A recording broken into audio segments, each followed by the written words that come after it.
What's going on, Jerome's? So, a lot of the media and a lot of Vikings fans were crying in the breast milk because, the Vikings and the Niners, Vikings will never win, may as well tank for a draft pick, blah, blah, blah, blah, blah, blah, blah.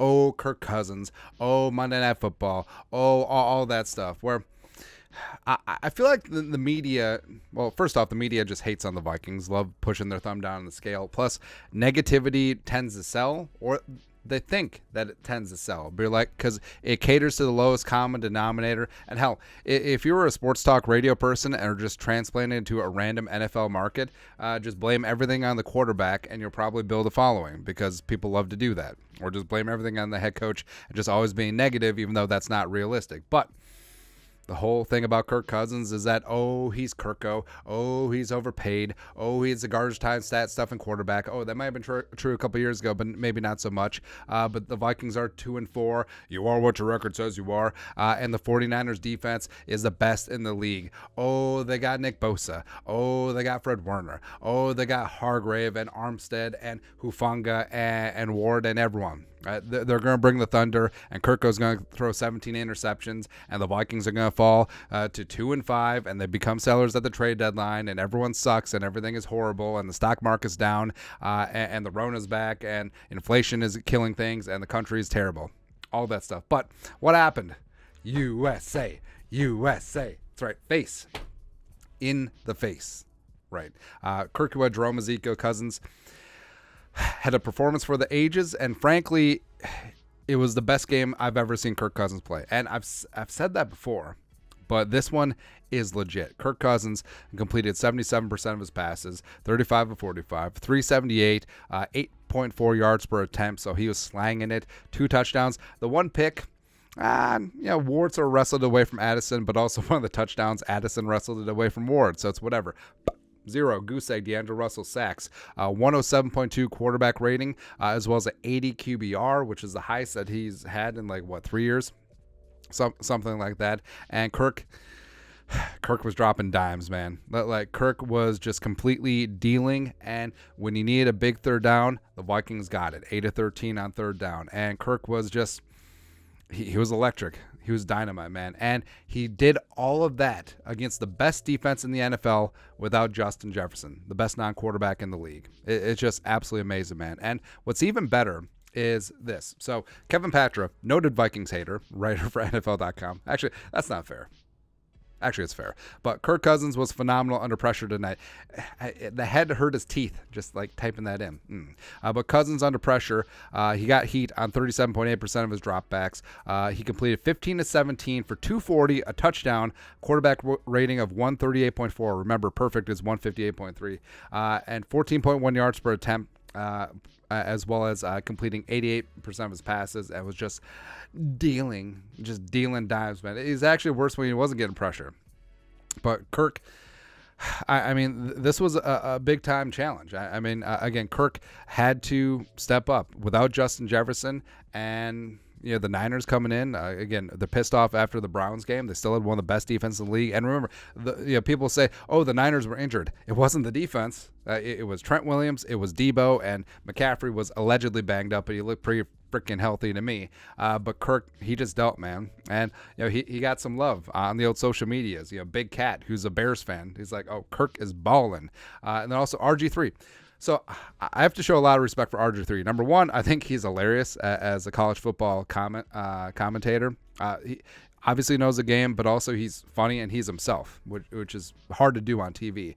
But he has accurately called a spade and balls and strikes with Kirk Cousins, and he has every reason in the world to be bitter or petty with Kirk because Kirk took Kirk's job in Washington, but he's not. And they're cool with each other. He's fantastic. Got some plus there. And also, Skip Bayless.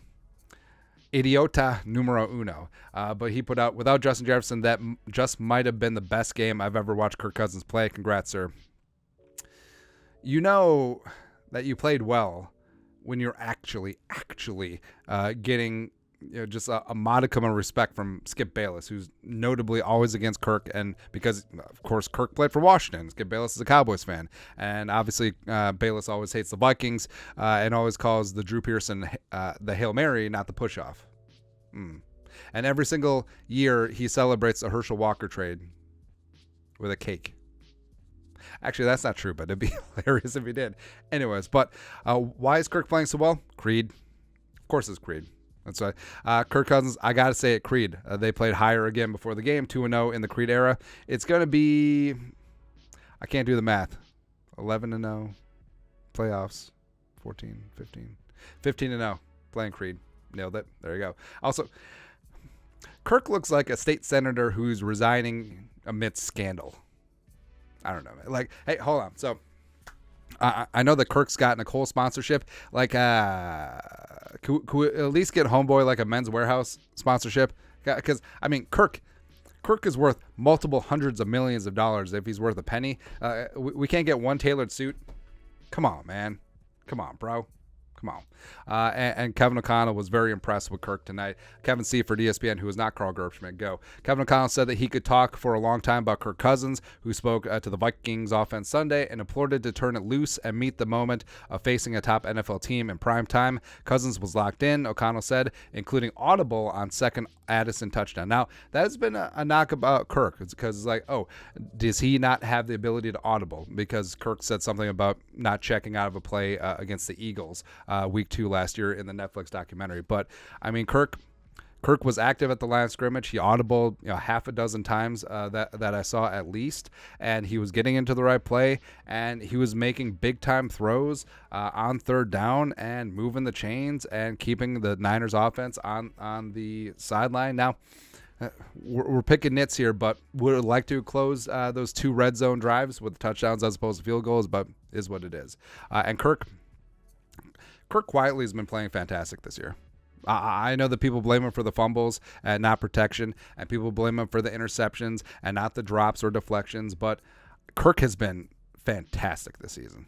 Kirk has been great. And again, I know it's a balance of wanting to find the quarterback of the future, but whatever rookie you bring in, you hope he plays as good as Kirk has played this year. Absolutely. Kirk is second in the league in passing yards, just slightly behind Tua. He's third in the league in quarterback rating, as well as he's leading the league in touchdown passes with 16. I mean, Kirk has been great, and the Vikings put up dubs the last 2 games without Justin Jefferson, and they're manufacturing some semblance of offense, and Kirk, it's amazing, man. It's amazing what he did against Shanahan, who knows Kirk very well, and I'm sure passed on a lot of knowledge on to Steve Wilkes, against one of the best defenses in the league, if not the best, and Kirk was untouchable. He was just dealing, man. And again, without Justin Jefferson. Also, this pick, the whole video of JJ donning Kirk with Kirk O'Chains 2.0, it's going to piss off a lot of the haters and the losers because they're like, oh, Jefferson hasn't signed his extension because he doesn't want Kirk back. Blah, blah, blah, blah, blah, blah, blah. But I'm excited, man. Frankly, with the schedule the way that it is, the Vikings are looking at some yum time. Now, it's hard to win a game in the league, as we've seen weeks 1, 2, 3, and 5. But the Vikings should be favored in every single game until week 15 at Cincy, which I know the Bengals will be a field goal favorite somewhere in there. But the Vikings can rack up and stack up a bunch of wins. They can get momentum. JJ is going to be healthy, and they can just go from there. And this team, like we said, this team is a lot better than the record said they were, going against that trope, because they beat themselves against the Bucks, the Eagles, the Chargers, and the Chiefs. And they finally put it together against the Niners and got a statement win that's going to propel them for the rest of the season. And Kirk Cousins is going to be a major part of that, man. Absolutely. But your thoughts are thoughts. Monday night was Kirk Cousins' finest hour. It was. Let us know your thoughts in the comment section below. Subscribe for daily Vikings takes. Want to support the work? Put a little something in the Venmo. But till next time, Skull Production Value.